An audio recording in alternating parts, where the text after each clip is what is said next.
Te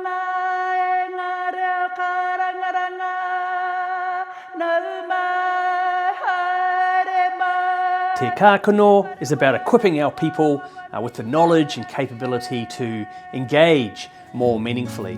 The importance of working together in partnership with Westpac in order to support the development of their staff and their knowledge and understanding of Te Ao Māori can only benefit the wider Māori community through that relationship.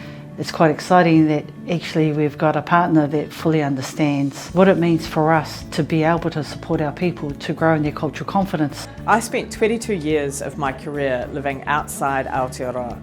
And when I was coming back in and contemplating this job, it was very clear that there was a journey that I had to go on to make sure that as a New Zealander I was stepping into our history and our culture and our future in a way that I really hadn't done before. Poipoia te Kākano, kia puawai. Nurture the seed and it will blossom.